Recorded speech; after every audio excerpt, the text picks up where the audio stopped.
Hey, this is Brian Mounts. We're on turfmechanic.com. Today I'm going to show you how to fix and repair a bare spot in the lawn. This is going to apply for whether you're doing this in the spring or in the fall, or probably even in the summer as well. It's a little bit harder in the summer. Let me show you my spot.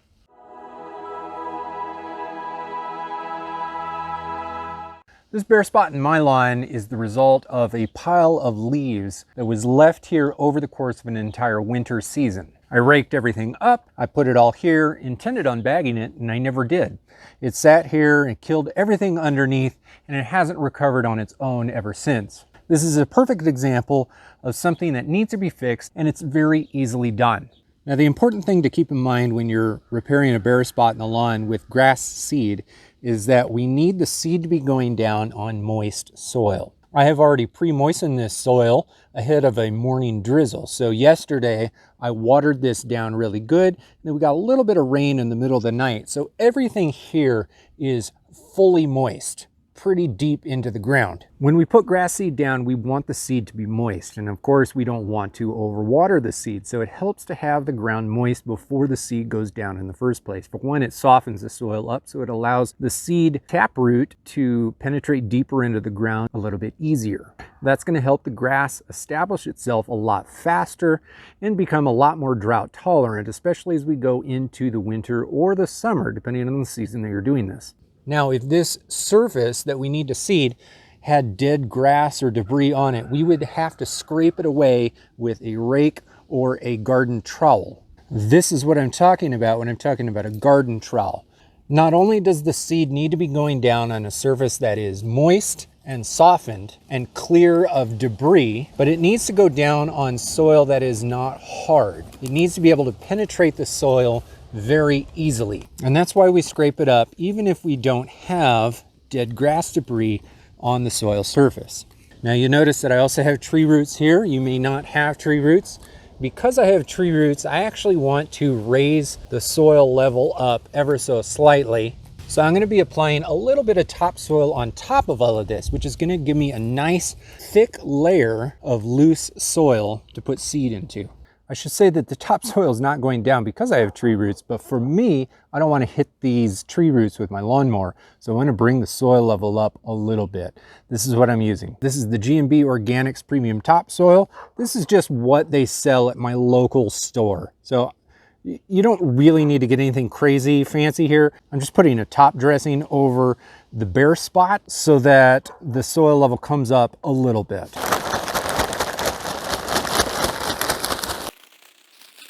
Now I'm just going to go ahead and rake that in so that it becomes generally flat.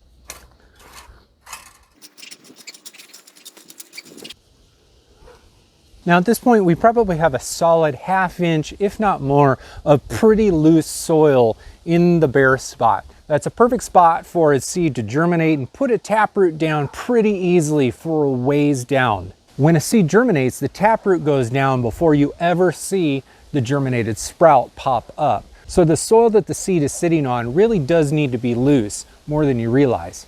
Now with the soil loosened and top dressed with topsoil, you have to actually take a minute to take a look at your surroundings.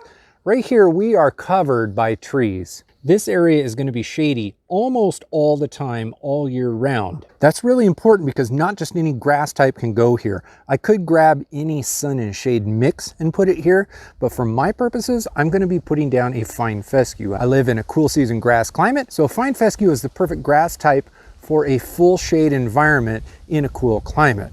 If this was a sunny spot, then I might go for something like a Kentucky bluegrass, a perennial rye, or a turf type fescue. Now there are 4 primary kinds of fine fescue. I'm going to be putting down hard fescue here. If I had creeping red fescue, I would put that down because that is a rhizomatic grass type that will spread on its own. Hard fescue will not, however, it does retain quite a bit of color throughout the winter. So because I don't have creeping red fescue, I'm going to put hard fescue down now, and most likely next year I'm going to overseed with creeping red fescue so that I have a variety of fine fescues mixed into the existing grass that is already here. This is not a guide on which grass type you're supposed to choose. That's just what I'm using for my location. Now for this particular grass type, 4 to 5 pounds are going to cover a full 1,000 square feet. This bag right here is 5 pounds. My spot is probably only 4 square feet. It's not very big. I am going to overseed around the entire area to blend it in, and that's what I would recommend that you do as well. So you're not going to need that much grass seed. Now, if your spot was particularly big, you could get a drop spreader or a hand spreader that you walk across the yard. For spots this size, spreading seed by hand is perfectly acceptable, and it's probably the easiest thing to do. Literally just grab it and spread it around evenly as best as you can. You're going to want to go more dense in the middle of the spot, but you're not going to want to stop there. You're going to want to bring it out to the outer edges into your existing grass so that it blends out a little bit better. If you don't blend it into the existing grass, then you're always going to see where the dead spot in your lawn used to be. Now at this point, you're going to have nice coverage over your dead spot in your lawn with a thick layer of grass seed. Now, if you're doing a full lawn setting, you probably won't put grass seed down so densely. But for a spot repair, this is perfectly acceptable because we're not going through bags and bags and bags of seed. And we want to ensure the best germination possible. To get grass seed to germinate, not only does the seed need to be touching soil and need to be touching loosened soil, but it needs to stay adequately moist. So what we're going to do is we're going to tamp the grass seed down into the soil that we just loosened up. We're not going to go crazy with it. Just a light tamping is all we need. Just a light press of the foot. The bigger the spot is, you might use a lawn roller or some other tool. For me, in a spot this size, I'm just going to tamp it down with my foot. Now with that out of the way, we have to put down a little bit of peat moss right on top of it. The peat moss is going to retain moisture in the grass seed so that the grass seed never actually dries out. Peat moss is pretty inexpensive. There are alternatives. You could use coconut coir, or you could simply cover the whole thing up with garden crop cover. I do a little bit of both. Now, peat moss is something that you can pick up at most big box stores throughout the year.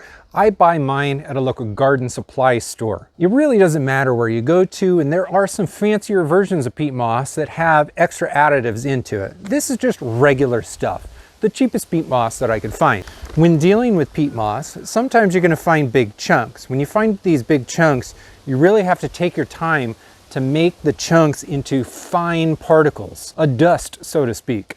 I like to put it in a bucket and then take all of the chunks and make them as small and fine and fluffy as possible. After you work it with your fingers for a while, it becomes very easy to manage. Now for larger areas that I've seeded, I've gone ahead and taken the extra step to pre-moisten the peat moss because it makes it easier for the peat moss to stay moist so I don't have to water the area quite as often. However, in the middle of the fall or the early spring, peat moss, once it becomes moist on the ground, it's going to stay moist for a long time because daytime temperatures aren't that high. You also don't need very much peat moss for a small dead spot like this. Make sure to spread your peat moss very thin. All we need is just enough to cover the seed to keep it moist.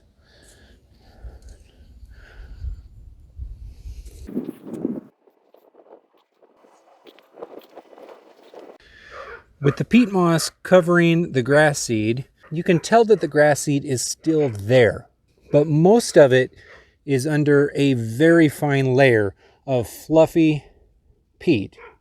Now we're just going to have to moisturize this with the finest setting that our sprinkler allows. And then if you really want to be successful with it, you're going to cover it with crop cover, which is what I do every single time I possibly can. All right, having fully saturated the whole area, this is when we get into the covering process. This is the optional step that I like to take pretty much every single time. Certainly this is important if you're seeding late in the fall or early in the spring. Crop cover is also frequently called a frost blanket. It protects garden crops from frosts. Although grass is not a garden crop, it will still protect it from frost as well. Because I'm personally seeding right now in the late fall in cold temperatures, it takes a long time for this seed to germinate. In this particular seeding project, it took a solid 19 days for hard fescue to germinate. If you're following these instructions when weather is warmer, let's say late spring, maybe late summer or early fall, then your germination time is going to be significantly faster. Not only does the crop cover protect the seed and the baby grass from the weather, from cold weather, but it also protects it from birds and animals that would disturb it otherwise. Again, this is especially important in cold weather when the grass seed should be expected to be on the ground for a lot longer before germination time. The longer the seed is on the ground, the more likely something will disturb it and give you spotty results. Now, before we continue on with the video, it's important to note that you have to keep your seed moist. Peat moss helps, the crop cover helps, but no matter what, you have to have a sprinkler set up to go off regularly to keep it moist, or you got to go out and hand water it yourself. Since the topic of this video is spot repair, you're probably going to be going out there by hand with a hose and just spritzing it down. You got to do it regularly.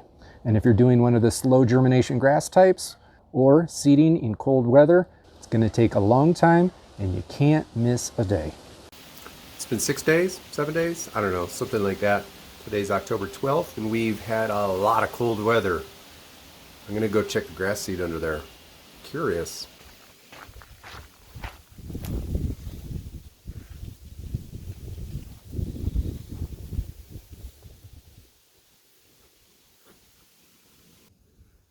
Nothing really is up yet, but